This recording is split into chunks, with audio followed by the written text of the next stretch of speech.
Gopal tokpham khanglamde mahakki nakongda tadunata leiri mamagi aroibo oina haikiba wafam amuksu khalli aigi punsi asibu hingbagi mamal leiribra pokpadagi ipa masak khanglakte wahang asima imagi mafamda toina hangjaki ima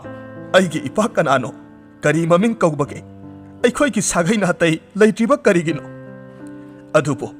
haujikna ipa masak khanglaba matamda imagi aroiba mitko he nongdamba masibu nahaki karamba lilano Gopal hikna kappe umanga tainabada leiriba turelgi torbanda phamladuna hariba tanja asida kanagumba amagi saina phanglaba khonthokna hairaklammi ho ima kana leibage aihak linna sikle aibu konung yongnaba amukta pubiyo Gopal phuk haugatli maikai adomda chansillammi adubu thengmankhre Rajkumar adu lin amana siklaga leimaida loksing mangduna taduna leirammi mahakna sensinduna lin adubu nungjauna thomduna hatlammi amasung asokpa Rajkumar bu pamkhatlammi aduga mahakna anakpada leiriba mising kaurammi adubu Rajkumar adudi kanba ngamkhidre Haujik lanthokchari Suras athokpamgi khoida nungairaba Phunga Wari MAHA PAPIGI MACHANA NINGTHOU OIBA Thaina mamangaita Kalinagor kauba khungang amada lagu kauba nupa ama leiramme lagu gini haibada taibangpal asida kanasu leiramde mahakna wakhal tarakngaidagi khungangi kaithel amada mahakki mayomni tumphamni safhamni pumnamak kaithel aduda oiramme mahak masana masabu kanana poklambano mahaki apokpa apokpi kanano haibana singba karimata khanglamde nongmadi kaithelgi ima ibelsingna hainabadagi taki lagu kaithelda leiramba angaubi amagi masani hairiba angaubi adu mahakpu poklaba matung thabum khara leiraga adom laikhidre hainaramme pumnamak oidunasu warising aduna laguda thoidokpa awaba leite maramdi kaithelgi punsi mareldi amana khara phobi amana khara saibi pakhon khara si amana khara pijabiba karigumba kanda kana amatana pijabidana sara henduna kaplaga lenba samna hek hairabada mahaki punsidi kaithel sanga chap mane pumnamang asina susin khraba mahaki punsini asumna mahak mapung marai phajaraki minungsi thaujal yaudraba mahaki punsina miyoibagi minungsi haibadu mangonda karimata poklamde migi mapot masai munba huran sinthi tauba haiba asina mahaki hainabi sinpham oiraklamme tasengna hairabada mahakna kanamata kibide selbu phangani hairabadi mahak migi mathwai phauba lauba ngambagi thauna aduni mangonda seliba gun amaromda lagu yengbada mijau misangni Mina aki tuzungba pokpa sauk sangnaba haksangi sabani mahakna amadagi khara huran amadagi khara mun tauduna yom ingkhol amadi sana lupa langai pukai ningthina lepsinba ngamlamme khungang aduda khwaidagi maramsat kamba nisa saba kangbu haibasi mahaki marup mapijani huran bagi sinphamda mahakna kayamuk singbagi haibada kanagumba amatada mahaki aronba thabak singadu khanghalamde amadi kudam sangdam lehandabana maram oiraga mahakpu miyamna huranba amani haina singnaba leite nongma mahakna ningthaugi sana konungdagi leimarembi maharanigi kiyam likphang pareng achauba ama huranduna mayumda puraklamme hariba numit adugi numidang adu mahak yamna noklinglamme mahakna matomta solle huran bagi sinpham haiba asimu kanaba karibu leiribage senthangsu puthokte thabak subagi awabasu leite isam samna mitna kupada crorepati oibasu yai khudam haibabu ningthaugi konungdagi purakliba sanagi kiyam likphangse mohor kundi soidana oirini masidi phatnabu phajaine thamdum thamjingeda masi haiduna sel yauba upu adu amuk hangi aduga hairammi ha tanbu talida sel mayam si urubada hangoi babu phaurene aigumna lan thum leiba mibu leiram khigadrane masini lagugi punsi setningba saningba apambata tawi tasengna mahak sel yamna paiba mi haibadu oiraklammi nongmagi numit amadani laguna asauba mela ama yengba satlammi hairiba mela asida ahong asaw pirol sanalikol leitengi polam kaya ahongba mamalda yonbana mina sikna saina ngamdana leiba laknarammi adubu laguna mafam aduda yorakpa matamda nupi ani khakna lambigi sidaida lepladuna wari sanaba tarammi sundarina hairammi ise mela yengba laklibro ngai khone he aina paw ama tariba sibu sumbro nasa nupido handaki sayol asida luhonglagani haina tai kari lamdagi no naya nupa adubo kamalana noklaga khummi ha nasena lairabi orubana adum yaithoktuna thamlakpani mapadudang leijaram labadi mafaba lukhrabi aina wana honaduna marup masa amatang yaujaduna sel khara tungsinjare isagi luhongnabagidama mela asida phirol amadi sanalupa khajikta yengsira haiduna laklibani adudi yamna nungaiba pawni aisu ise nongnini sida ise hoida sathok charakke isagi angamba kharada oirabasu leijaningi ise wakhal pikthaгаnuko asumna sundari amadi maraikai ki manau kamalaga awa nungai wari sanari ngaita laguna mirak narak yenglaga sundari gi sel yauba sengau adu tap laklaga nungsit ki mamang thaduna mirak aduda sensin khre adumak mangki sundari amadi kamala sel lakre haiduna koidau lauje adubu aremba oirammi mikup khara leiraga sundari leimaida wanthaki miyam sangduna laikat nei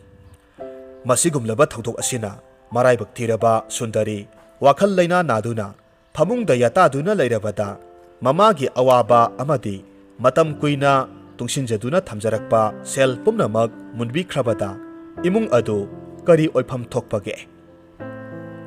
ningjaba amadi lohongba kaibagi khongpham yoraklaba asida sundari gi lohongani hona jaramba naitom poksabi masanupi adu khulgi guha amada songthaduna masa matomta sijakhirammi hariba thautok asina khongang adugi khwaidagi awaba wari oirammi masanupina laikhidrabada sundari gi aroiba mitkupta matomta sonjarammi he minungsi yaudraba huranba nahaksu ima isaki masakse nathakta taba oyuko asigumlaba sundari amadi masanupi laikhidabagi awaba paudam asi ningthaugi nakong yoraklammi paw asina ningthauna lamdam aduda leiriba huranba adu phaba ngamba miyoida mana mathum saungna pigani lauthoklammi karigumba huranba adu phaba thoklabadi miyam mamangda phasi toduna hatkani haina leibak paujel lauthoklammi ningthaugi paujel asida laguna khalli apangba ningthau asina aibu irai laina phagani kainasu khanjaba sariba nokpu nokningi adubu leimarembigi sanagi kiyam lekphangsi sum thamlabadi kanabasu leite maramasina yonthoklaga sel onthoktuna atopa phajaba lamdam kaya koithokloge mafam asidadi aina sum toina huran sinthi tawbadagi yumthong khuding sectionna lainakre masi khanduna sanagi leg adu puduna thoraklammi mahakna satna khalli sanagi leg asi swaida yolabadi aibu huran bani haina singnakhiba yai maramasina thangnaba lamdam tana satlage mataw asumna mahakna leptana asum lakpada atopa lamdam yoraklammi waman khibana laikol amada phamduna ngaihak potharammi mitkup asida naha oiriba sabi sanau makhoi anina nungsi wari sanaba mahakna tarakhi ibung nasalbu mirai biganuko aina ngasi phawba ibungna haiba khuding yaduna ꯂꯥꯛꯂꯤꯕꯅꯤ ꯑꯩꯕꯨ ꯇꯁꯦꯡꯅ ꯅꯨꯡꯁꯤꯕꯤꯔꯕꯗꯤ ꯑꯍꯜ ꯂꯃꯟ ꯈꯪꯅ ꯃꯥꯡꯒꯣꯜ ꯀꯥꯍꯟꯕꯤꯔꯛꯎ ꯑꯩꯕꯨ ꯌꯥꯝꯅ ꯊꯥꯖꯗꯕ꯭ꯔꯅꯦ ꯑꯩꯒꯤ ꯄꯨꯟꯁꯤꯅ ꯂꯩꯔꯤ ꯃꯈꯩꯗꯤ ꯅꯪꯒꯤ ꯅꯨꯡꯁꯤꯕꯗꯤ ꯊꯃꯣꯏꯗ ꯂꯥꯠꯂꯒ ꯊꯝꯗꯧꯔꯤꯕꯅꯤ ꯀꯔꯤꯃꯇ ꯄꯥꯈꯠꯀꯅꯨ ꯅꯨꯡꯁꯤ ꯊꯣꯏꯕꯤ ꯑꯁꯨꯝꯅ ꯁꯥꯕꯤ ꯁꯥꯅꯧ ꯑꯅꯤꯅ ꯑꯣꯏꯅꯅ ꯅꯨꯡꯁꯤ ꯋꯥꯔꯤ ꯁꯥꯕ ꯎꯔꯨꯕꯗ ꯂꯘꯨꯅ ꯈꯜꯂꯦ ꯑꯣ ꯀꯌꯥꯗ ꯅꯨꯡꯁꯤꯅꯔꯤꯕ ꯄꯨꯡꯕꯥ ꯑꯅꯤꯅꯣ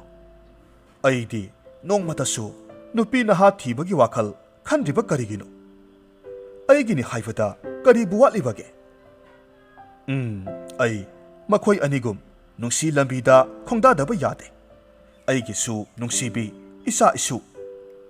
ꯑꯁꯨꯝꯅ ꯈꯟꯗꯨꯅ ꯂꯘꯨ ꯃꯇꯣꯝꯇ ꯅꯣꯛꯂꯝꯃꯤ ꯇꯥꯟꯖꯥ ꯑꯁꯤꯗ ꯃꯍꯥꯛꯀꯤ ꯃꯃꯥꯡꯗ ꯂꯥꯏꯅꯤꯡꯕ ꯑꯍꯜ ꯑꯃꯈꯛ ꯇꯨꯕꯠ ꯁꯝꯂꯒ ꯆꯠꯈꯤꯕ ꯃꯍꯥꯛꯅ ꯎꯔꯨꯕꯗ ꯃꯍꯥꯛꯅ ꯍꯥꯏꯔꯝꯃꯤ ꯑꯃꯨꯛꯇ ꯉꯥꯏꯕꯤꯈꯣ ꯂꯥꯏꯅꯤꯡꯕ ꯕꯕꯥ ꯅꯆꯥꯒꯤ ꯄꯨꯟꯁꯤꯗ ꯅꯨꯡꯁꯤ ꯅꯨꯡꯉꯣꯜꯒꯤ ꯂꯝꯕꯤꯗ ꯀꯔꯝꯕ ꯅꯨꯄꯤ ꯐꯪꯒꯗꯒꯦ ꯍꯥꯏꯕ ꯑꯃꯨꯛꯇ ꯈꯪꯖꯍꯧꯒꯦ ꯃꯁꯤ ꯍꯥꯏꯗꯨꯅ ꯆꯦꯟꯁꯤꯟꯗꯨꯅ ꯈꯨꯔꯨꯝꯃꯤ ꯂꯥꯏꯅꯤꯡꯕ ꯑꯍꯜ ꯑꯗꯨ ꯈꯣꯡꯊꯥꯡ ꯆꯞ ꯂꯦꯞꯄꯤ ꯑꯗꯨꯒ ꯂꯘꯨꯕꯨ ꯃꯨꯟꯅ ꯌꯦꯡꯂꯒ ꯍꯥꯏꯔꯛꯂꯝꯃꯤ ꯏꯕꯨꯡꯉꯣ ꯑꯩꯅ ꯍꯥꯏꯒꯗꯕ ꯋꯥ ꯄꯨꯝꯅꯃꯛ ꯅꯍꯥꯛ ꯇꯥꯕ ꯉꯝꯂꯣꯏ ꯑꯩꯒꯤ ꯂꯝꯕꯤ ꯊꯥꯗꯣꯛꯄꯤꯌꯨ ꯅꯠꯇꯦ ꯂꯥꯏꯅꯤꯡꯕ ꯕꯕꯥ ꯄꯨꯝꯅꯃꯛ ꯇꯥꯛꯄꯤꯌꯨ ꯑꯩ ꯋꯥꯔꯧꯖꯔꯣꯏ ꯅꯍꯥꯛꯅ ꯑꯗꯨꯝꯅ ꯍꯥꯏꯔꯕꯅꯤꯅ ꯍꯥꯏꯕꯤꯒꯦ ꯇꯥꯔꯣ ꯅꯍꯥꯛꯁꯤ ꯌꯥꯝꯅ ꯐꯠꯇꯕ ꯃꯍꯥꯄꯥꯄꯤꯅꯤ ꯅꯍꯥꯛꯅ ꯃꯤꯑꯣꯏ ꯀꯌꯥꯒꯤ ꯄꯨꯟꯁꯤ ꯂꯣꯏꯁꯤꯟꯕꯤꯈ꯭ꯔꯦ ꯀꯌꯥ ꯑꯃꯅ ꯑꯋꯥ ꯏꯄꯥꯛꯇ ꯂꯪꯊꯕꯤꯔꯝꯂꯦ ꯃꯁꯤꯒꯤ ꯃꯊꯛꯇ ꯂꯥꯏꯔꯈ꯭ꯔꯕꯤ ꯃꯃꯥ ꯃꯆꯥ ꯑꯅꯤꯒꯤ ꯄꯦꯟꯗ꯭ꯔꯕ ꯊꯋꯥꯏꯅ ꯑꯔꯥꯟ ꯈꯨꯕꯝ ꯐꯪꯗꯅ ꯅꯍꯥꯛꯄꯨ ꯁꯤꯕ ꯉꯥꯏꯔꯤ ꯀꯔꯤꯒꯤꯅꯣ ꯅꯍꯥꯛꯅ ꯑꯁꯨꯛ ꯌꯥꯝꯅ ꯅꯨꯡꯁꯤ ꯍꯩꯇ꯭ꯔꯤꯕ ꯑꯁꯤꯕꯨ ꯂꯘꯨ ꯂꯥꯏꯅꯤꯡꯕꯒꯤ ꯋꯥꯐꯝ ꯇꯥꯕꯗ ꯃꯃꯤꯠꯇꯒꯤ ꯃꯄꯤ ꯆꯤꯟꯊꯔꯛꯂꯝꯃꯤ ꯑꯗꯨꯒ ꯍꯥꯏꯔꯛꯈꯤ ꯑꯆꯨꯝꯕꯅꯤ ꯕꯕꯥꯅ ꯇꯥꯛꯄꯤꯕ ꯑꯩꯒꯤ ꯊꯃꯣꯏꯗ ꯃꯤꯅꯨꯡꯁꯤ ꯍꯥꯏꯕꯗꯣ ꯀꯔꯤꯅꯣ ꯈꯪꯖꯈꯤꯗꯦ ꯄꯣꯛꯄꯗꯒꯤ ꯌꯥꯝꯅ ꯇꯝꯊꯤꯕ ꯄꯨꯟꯁꯤꯗ ꯆꯥꯎꯔꯛꯈꯤꯕꯅꯤ ꯑꯗꯨꯕꯨ ꯑꯩꯍꯥꯛ ꯉꯁꯤꯗꯤ ꯃꯤꯠꯀꯞ ꯊꯣꯛꯂꯦ ꯐꯠꯇꯕ ꯊꯕꯛꯁꯤꯡ ꯑꯗꯨ ꯊꯥꯗꯣꯛꯇꯨꯅ ꯑꯆꯝꯕ ꯄꯨꯟꯁꯤꯗ ꯍꯤꯡꯂꯒꯦ ꯍꯥꯏꯅ ꯈꯟꯖꯔꯦ ꯃꯗꯨ ꯑꯣꯏꯊꯣꯛꯇꯕꯅꯤ ꯅꯍꯥꯛꯅ ꯇꯧꯖꯕ ꯀꯔꯃꯒꯤ ꯃꯍꯩ ꯅꯍꯥꯛꯅ ꯁꯣꯏꯗꯅ ꯆꯥꯈꯤꯅꯤ ꯑꯗꯨꯒ ꯇꯥꯔꯣ ꯅꯍꯥꯛꯅ ꯄꯥꯝꯂꯤꯕ ꯋꯥꯍꯪꯗꯣ ꯍꯥꯏꯒꯦ ꯇꯥꯔꯣ ꯅꯍꯥꯛꯅ ꯀꯔꯤꯒꯨꯝꯕ ꯂꯨꯍꯣꯡꯕ ꯊꯣꯛꯂꯕꯗꯤ ꯅꯣꯡ ꯍꯦꯛ ꯉꯥꯟꯕꯒ ꯅꯍꯥꯛꯀꯤ ꯄꯨꯟꯁꯤꯒꯤ ꯑꯔꯣꯏꯕ ꯑꯣꯏꯔꯒꯅꯤ ꯃꯁꯤ ꯍꯥꯏꯔꯝꯂꯒ ꯂꯥꯏꯅꯤꯡꯕ ꯅꯨꯄꯥ ꯑꯗꯨ ꯃꯐꯝ ꯑꯗꯨꯗꯒꯤ ꯌꯥꯝꯅ ꯊꯨꯅ ꯆꯠꯈ꯭ꯔꯦ ꯂꯘꯨꯅ ꯈꯜꯂꯤ ꯑꯩꯕꯨ ꯂꯨꯍꯣꯡꯕ ꯑꯗꯨꯒ ꯁꯤꯕ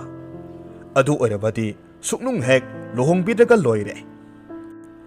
ꯂꯘꯨ ꯃꯐꯝ ꯑꯗꯨꯗꯒꯤ ꯈꯔ ꯆꯠꯂꯒ ꯑꯅꯧꯕ ꯂꯝꯗꯝ ꯑꯗꯨꯒꯤ ꯈ꯭ꯋꯥꯏꯗꯒꯤ ꯆꯥꯎꯅ ꯁꯥꯕ ꯁꯅꯥ ꯀꯣꯟꯁꯪ ꯑꯃꯗ ꯃꯍꯥꯛꯅ ꯄꯨꯔꯛꯄ ꯂꯩꯃꯔꯦꯝꯕꯤꯒꯤ ꯁꯅꯥꯒꯤ ꯀꯤꯌꯥꯝ ꯂꯤꯛꯐꯥꯡ ꯑꯗꯨ ꯀꯥꯏꯊꯣꯛꯀꯦ ꯍꯥꯏꯗꯨꯅ ꯃꯃꯜ ꯍꯪꯂꯝꯃꯤ ꯁꯅꯥꯒꯤ ꯂꯤꯛ ꯑꯗꯨ ꯎꯔꯨꯕꯗ ꯁꯅꯥ ꯌꯣꯟꯕ ꯃꯄꯨ ꯑꯗꯨꯅ ꯃꯇꯣꯝꯇ ꯈꯜꯂꯤ ꯏꯁ ꯃꯁꯤꯒꯤ ꯂꯤꯛ ꯑꯁꯤꯗꯤ ꯊꯪꯅꯕ ꯂꯩꯕꯥꯛꯀꯤ ꯅꯤꯡꯊꯧꯅ ꯑꯩꯒꯤ ꯁꯅꯥ ꯀꯣꯟꯁꯪ ꯑꯁꯤꯗꯒꯤ ꯂꯩꯈꯤꯕꯗꯨꯅꯤ ꯅꯨꯄꯥ ꯑꯁꯤꯅ ꯀꯔꯝꯅ ꯄꯨꯔꯛꯂꯤꯕꯅꯣ ꯃꯅꯨꯡꯗ ꯋꯥ ꯑꯃꯗꯤ ꯂꯩꯔꯦ ꯄꯥꯎꯁꯤ ꯅꯤꯡꯊꯧꯗ ꯂꯣꯟꯅ ꯊꯥꯗꯨꯅ ꯑꯆꯨꯝꯕ ꯈꯪꯗꯣꯛꯂꯒꯦ ꯃꯇꯧ ꯑꯁꯨꯝꯅ ꯃꯍꯥꯛꯅ ꯈꯨꯝꯃꯤ ꯃꯍꯥꯁꯣꯏ ꯐꯖꯈ꯭ꯔꯦꯗ ꯅꯍꯥꯛꯅ ꯄꯨꯔꯛꯂꯤꯕ ꯁꯅꯥ ꯑꯁꯤꯗꯤ ꯁꯨꯝꯗꯧꯔꯁꯤ ꯃꯇꯝꯒ ꯆꯥꯟꯅꯕ ꯃꯃꯜ ꯁꯣꯏꯗꯅ ꯄꯤꯖꯒꯦ ꯑꯩ ꯂꯧꯖꯍꯧꯔꯒꯦ ꯇꯧꯕꯇꯕꯨ ꯉꯥꯏꯍꯥꯛꯇꯪ ꯄꯣꯊꯥꯕꯤꯔꯝꯃꯨ ꯑꯩ ꯌꯨꯝꯗꯒꯤ ꯁꯦꯜꯐꯝ ꯈꯔ ꯂꯧꯔꯨꯈꯤꯒꯦ ꯍꯧꯖꯤꯛ ꯑꯩꯉꯣꯟꯗ ꯁꯦꯜ ꯈꯔ ꯈꯖꯤꯛ ꯋꯥꯠꯀꯗꯧꯔꯦ ꯋꯥꯐꯝꯁꯤ ꯍꯥꯏꯔꯝꯂꯒ ꯁꯅꯥ ꯁꯥꯕ ꯅꯨꯄꯥ ꯑꯗꯨ ꯆꯠꯈꯤꯔꯝꯃꯤ ꯑꯗꯨꯒ ꯂꯘꯨꯅ ꯂꯩꯔꯝꯕ ꯈꯨꯡꯒꯪꯒꯤ ꯅꯤꯡꯊꯧ ꯑꯗꯨꯒꯤ ꯃꯅꯥꯛꯇ ꯂꯥꯛꯂꯝꯃꯤ ꯁꯅꯥꯒꯤ ꯂꯤꯛꯐꯥꯡ ꯑꯗꯨꯒꯤ ꯃꯔꯝꯗ ꯇꯝꯂꯝꯃꯤ ꯍꯧꯖꯤꯛꯇꯤ ꯅꯤꯡꯊꯧꯅ ꯈꯪꯂꯦ ꯃꯗꯨꯗꯤ ꯂꯩꯃꯔꯦꯝꯕꯤꯒꯤ ꯂꯤꯛ ꯂꯘꯨꯅ ꯍꯨꯔꯥꯟꯕꯅꯤ ꯍꯥꯏꯕꯁꯤ ꯈꯨꯗꯛꯇ ꯅꯤꯡꯊꯧꯒꯤ ꯂꯥꯟꯃꯤ ꯀꯌꯥꯃꯔꯨꯝ ꯊꯥꯗꯨꯅ ꯂꯘꯨꯕꯨ ꯐꯥꯍꯜꯂꯝꯃꯤ ꯁꯅꯥ ꯌꯣꯟꯕ ꯅꯨꯄꯥ ꯑꯗꯨꯕꯨ ꯅꯤꯡꯊꯧꯅ ꯃꯅꯥ ꯃꯊꯨꯝ ꯆꯥꯎꯅ ꯄꯤꯗꯨꯅ ꯏꯀꯥꯏ ꯈꯨꯝꯅꯔꯝꯃꯤ ꯂꯘꯨꯕꯨ ꯐꯥꯗꯨꯅ ꯄꯨꯔꯛꯂꯕꯗ ꯈꯨꯡꯒꯪꯗꯒꯤ ꯃꯥꯡꯈꯤꯕ ꯄꯣꯠꯂꯝ ꯄꯨꯝꯅꯃꯛ ꯃꯍꯥꯛꯅ ꯍꯨꯔꯥꯟꯕꯅꯤ ꯍꯥꯏꯕꯁꯤ ꯃꯁꯥꯅ ꯌꯥꯖꯔꯝꯃꯤ ꯇꯧꯕꯇꯕꯨ ꯂꯘꯨꯕꯨ ꯁꯤꯗ꯭ꯔꯤꯉꯩꯒꯤ ꯃꯃꯥꯡꯗ ꯀꯔꯤ ꯄꯥꯝꯕꯒꯦ ꯍꯥꯏꯗꯨꯅ ꯅꯤꯡꯊꯧꯅ ꯍꯪꯂꯝꯃꯤ ꯃꯇꯝ ꯑꯁꯤꯗ ꯂꯘꯨꯅ ꯈꯨꯝꯃꯤ ꯏꯅꯤꯡꯊꯧ ꯑꯩꯅ ꯄꯥꯝꯖꯕ ꯇꯥꯛꯄꯤꯌꯨ ꯍꯥꯏꯔꯕꯅꯤꯅ नुमित निनी खक्तंग अइबु कैसुम संग असिदगी थादोकपिदुना निंग तमहनबियु मसी अइना लोना सेनखिनबा थौरांग नत्ते अइगी अरोइबा लाक्लबा मतम असिदा अइना लंगजरुबा इरालसिंग हाइबदि हुरालुबा पोलमसिंग लारबा इमुंगसिंगदा खुदोल ओइना तमजनिंगी लघुगी पुक्चल चावबा मतौ अदुदा निंगथौ अदु पेंजराम्मे अमदि लानमी खरा सेनहंदुना महाकपु थादोकलाम्मे लघुना लारबा इमुंग कयादा सेल थुम सनालुपा पिथोकलाम्मे अदुबु हारिबा मयाम अदुगी मनुंगदा सिगदौरबा फमसेनदुना नारिबा अहल नुपी अमगा मसक मतौ फजखराबी मसानुपी तिलोतमागा यामना वाना लेरंबा महाकना थेंगनरम्मे मधु उरुबदा लघुना तिलोतमादा हायरम्मे तिलोतमा नहाक अइगा लोइनना लोहोंगलसे वाफम असिदा नहाकना याबिरबदि अइगी मसिंग थिंगमद्रबा लनथुम फंगदुना नमानसा पुंसी चुप्पा इना खुनबा ओइहौगनी लघुगी वाफमदा तिलोतमाना खल्ले असुक वाना हिंगलिबा सिबगुम हिंगलिबा पुंसी असिदा मिटकुप अमता ओइरबसु अपोकपी ममाबु नुंगाई हल्लगे नत्रबदि सरा हेंदुना असुम सिबा तारे हाइना खलम्मे असुमना लघुगी वाफमदा तिलोतमाना यारम्मे निंगथौना लघु अमसुंग तिलोतमा लुहोंगबिरम्मे नोंगमा खक्तंग ngairaba लघुगी पुंसी अवाबा पुमनमक काउथोक्तुना लुहोंगबगी अहिंग अदु तिलोतमागा लोइनना ताइबंगपांगी चटनरोल नुंगसी लैपुन ओइखिरम्मे मथंगी नुमित्ता लघुबु ख्वाइ लेबाक मियाम ममांगदा फासी तौदुना अरोइबा याहिब तानखिरम्मे तिलोतमा अहिंग अमखक्ना लुख्रा सिंगदा चलहौरे अदुबु ममा मसा अदुदी लुख्राबी ओइजरबसु मरल मथुमना सिंग मुक पैदुना नुंगाइना पालकलाम्मे मरमसिना तिलोतमागी ममाना महाकी लैकागी मौपानुपा अमगी मसादा तिलोतमाबु अमुक हन्ना लुहोंगनबा तक्सिलम्मे मतमसिददी तिलोतमा खोजी खादा मितमलम्मे मरमसिना अमुक हन्ना लुहोंगबा ngamloi हाइना हायरबसु ममाना वाफम अदु करिसु काइबा वाफम नत्ते नुपा मसा अदुदा निंगथीना हायरगा लोइरे महाक्ति नंगबुता सोंदुना लैरबनी हाइदुना गिरी गिरी तक्सिंदुना तिलोतमाबु खंथबगी मतम पिरमदे अदुम ओइदुनसु तिलोतमाना हाइजबगी मतुंग इन्ना अंगांग उन्नरबा मतुंगदा सोइदना पांगथोकपा हाइना यानरम्मे थाबुम खरा लैरगा तिलोतमा मसानुपा अमा फंगजरम्मे नुंगसीना मसानुपा अदुबु गोपाल हाइना मिंगथोले गोपालना पुंकक सावरबा मतुंग तिलोतमा हाइनरिबा नुपा अदुदा लोहंगलाम्मे थाबुम खरदी नुपा अदुना तिलोतमा अमसुंग गोपालबु नुंगसीना तौरबसु असेंगबा सक्तम उबा हौरक्ले अहिंग अहिंग खुदिंग तिलोतमागी अनिसुबा नुपा अदुना मयाई काबा निसा सासिंदुना ममा मसा अदुबु फुबा सैबा अरैबा लंथुम पाइसिंदुना लमचत कांबा नुपी कया मयुमदा पुसिलक्तुना यंगहैदबा थबक कया चथरक्लबदा तिलोतमागी ममा वाखल लैना नारक्तुना अरोइबा याहिब तानखिरम्मे ममा हेक लैखिद्रबा मतुंग नुपा अदुना तिलोतमा ममा मसा अदुबु युमदगी मतम सुप्पगी ओइना तानथोकपिरक्ले मरल मथुम पुमनमक मुनबिख्रबा तिलोतमा मीगी साइजिन सयादा मिनाई ओइदुना गोपालबु साउननबा योक्लक्लाम्मे गोपाल वाखल लौसिंग खरा लाक्लबा मतुंगदा तिलोतमादा महाकी असेंगबा अपोकपा कनानो हाइना हंजिन हंजिन हंगजरम्मे तौबतबु पाउखुम फंखिदे नोंगमगी अहिंग अमदनी तिलोतमा मसा पुंबा लाइहौ हौरम्मे सादबना सोक्चिलबा सक्तमनी सेगाइरबा खंगपोक्संग अदुदा नाहेदुना मसानुपा गोपालबु ngaijeramme हारिबा मतम असिमक्ति गोपाल पाखंग मपुंग फादुना ममागी मतेंग पांगजबा ngamlaklaba तांजाने तिलोतमाना गोपालबु उजबदा नुंगसीबा खोंथोकना हाइरम्मे इमागी इबुंगो गोपाल नहाकना मतम चुप्पा इमादा हंगलिबा वहंगदो ngasiदी इमा हाइरगे मतौ असुमना तिलोतमाना हौखिबा वारी पुमनमक मसानुपादा अमता चिथदना तमलम्मे मदुदी महाकी अपोकपा मपाबुंग अदु मरल यामना लैबा हुरानबा मिहाटपा महापापीनी अदुबु Imangi असुनबना फत्रे ओक्ट्रे खंगलबा नपाबुंग अदुबु lairaba haibasina lising oikiduna papi na pabungda supnatagi ahing amagi khongloi oikiduna punsi asi kathokki adubu napabungna ahing aduda nama aigi nakongda hairammi papi aigi isadi nongma leibaki ningthau oigani adubu aina wafam aduda thajarude tawbatabu nahakna taibangpan phauраklaba matungdasu lainingba ahal ama laklaga nahakpu ningthau soidana oigani takpirammi wafam asi hairamlaga tilotama punsigi aroiba yahip tankhirammi Gopal kapna kapna maraibakta nungayu tamkhidrabi apokpi mamagi aroiba mathau mangam pangthoksarammi mathamoida asumna khalli asuk lairakhraba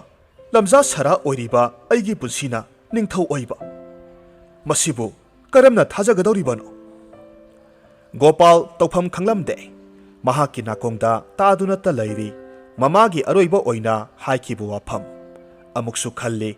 aigi punsi asibu hingbagi mamal lairibra pokpadagi ipa masak khanglakte wahang asimag imagi maphamda toina hangjaki ima aigi ipa kanano kari maming kaubage aikhoigi sagai natai leitriba karigino adubu haujikna ipa masak khanglaba matamasida imagi aroiba mitku he nongdamba masibu nahaki karamba lilano Gopal hikna kappi umanga tainabada leiriba turelgi torbanda phamladuna hariba tanja asimaktada kanagumba amagi saina phanglaba khonthokna lawraklammi ho ima kana leibage aihak linna sikle aibu konung yognanaba amukta pubiyo Gopal phuk haugatli maikei adomda chansillammi adubu thengmankhre Rajkumar adu lin amana siklaga leimaida loksing mangduna taduna leirammi mahakna sensinduna lin adubu nungzauna thomdatuna halammi amasung asokpa Rajkumar bu pamkhatlammi aduga mahakna anakpada leiriba mising kaujarammi adubu Rajkumar di kanba ngamkhidre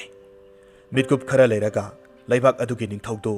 Rajkumar adu konungda halakmandabadagi mafam aduda thiba laklammi masagi oiramliba phibam aduda ningthongna hairakki aidi mangjaredo ipagi ibungo Rajkumar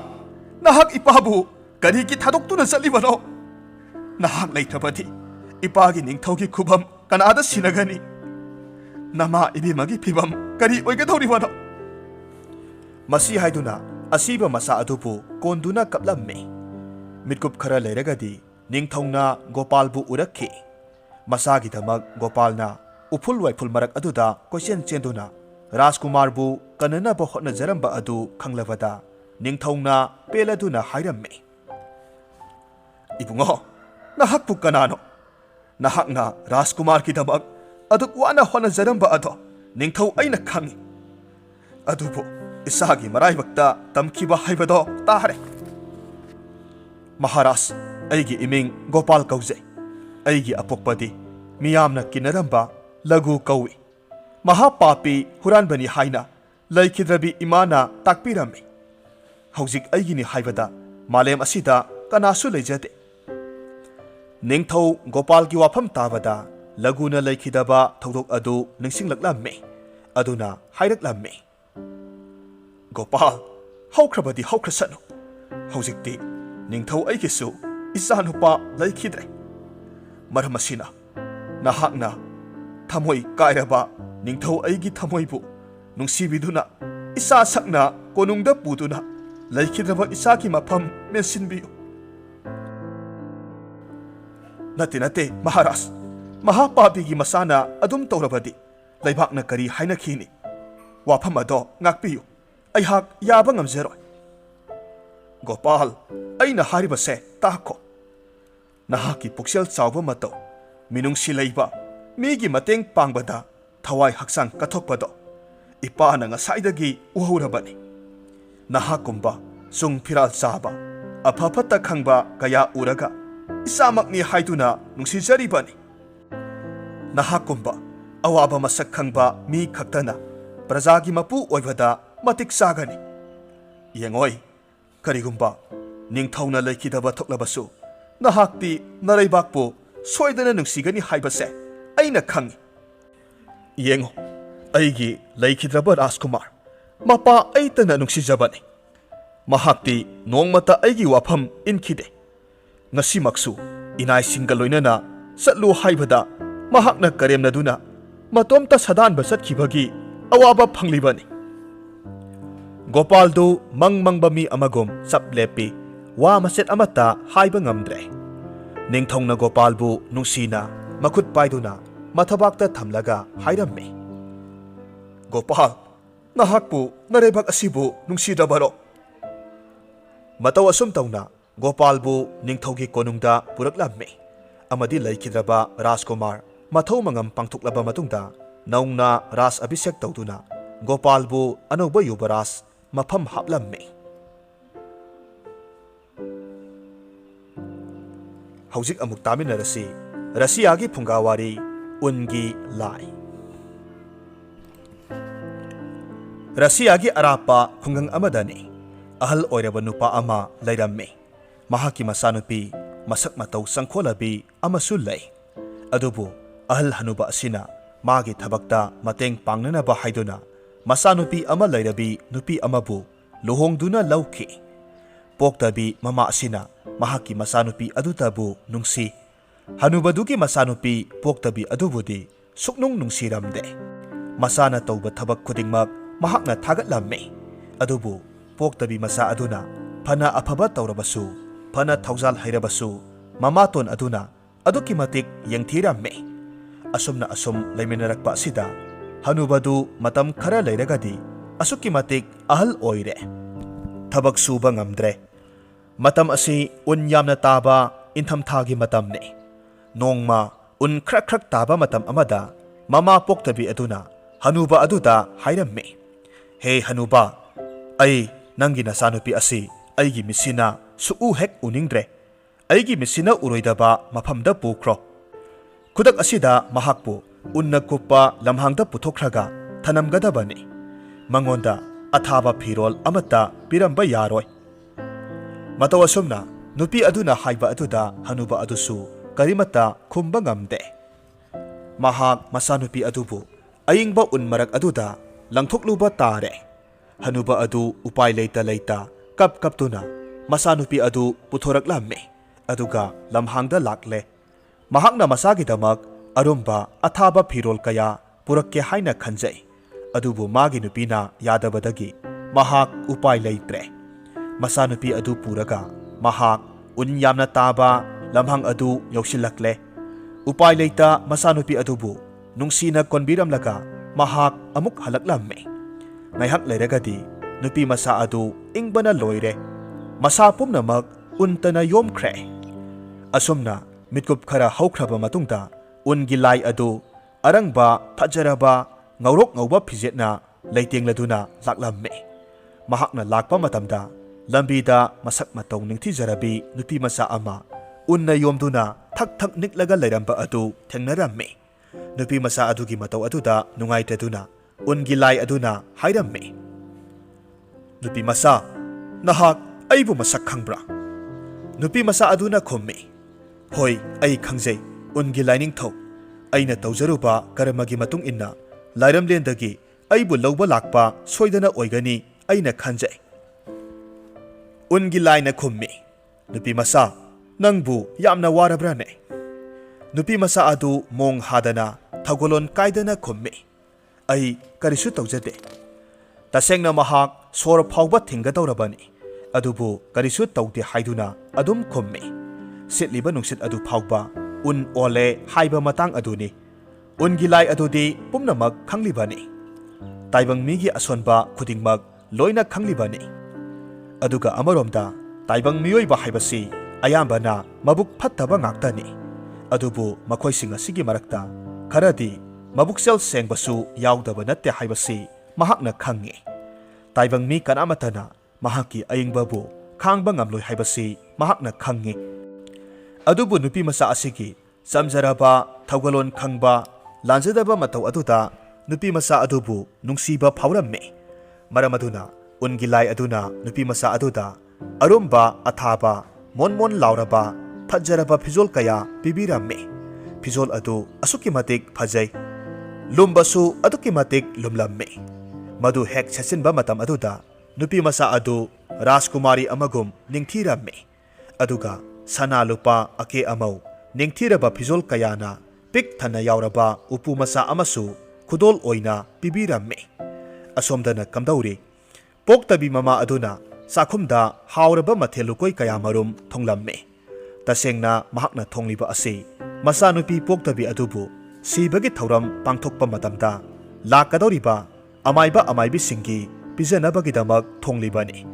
thongba थाकपा लोइसिलकपा मतम अदुदा मागी नुपादा हाइरम्मे तारिब्रा हनुबा चटलु लंपाक्ता लंथोकलंबा नसानुपी अदो सिरमलगनी फुमनबा तौरसी लौरुरो मसीदगी हनुबा अदु चटख्रे ngaihak leiragadi yum adugi hui adu makhol hauna yau yau khonglaklamme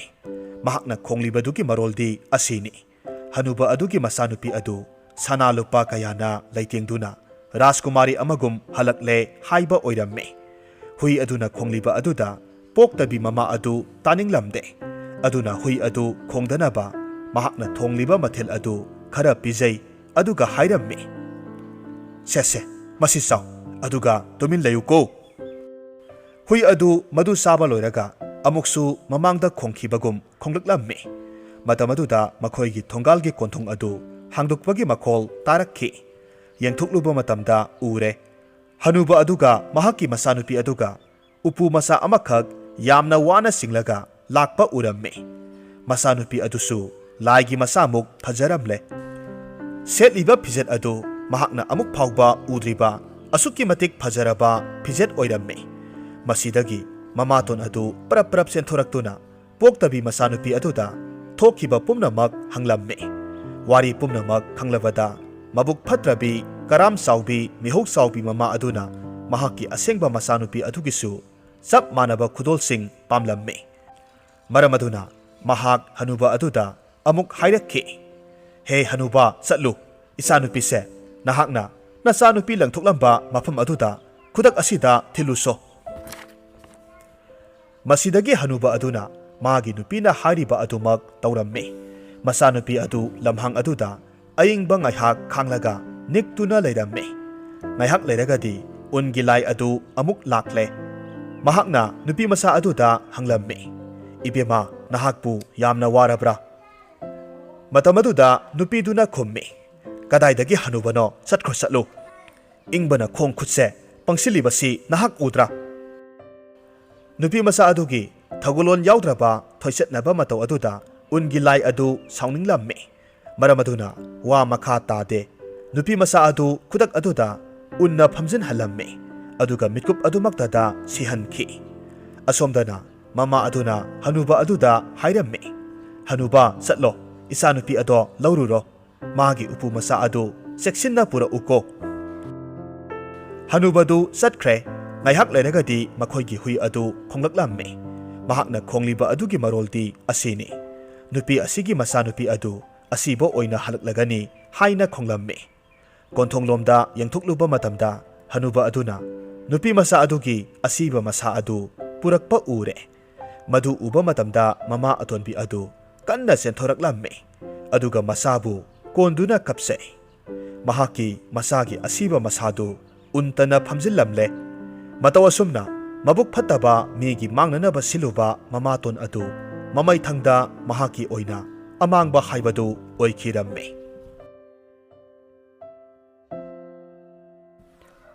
wari asi nungai biragadi like tawbiramo comment tawbiramo aduga channel asida nauna sangbirakpa oiragadi channel asibu subscribe tawbiramo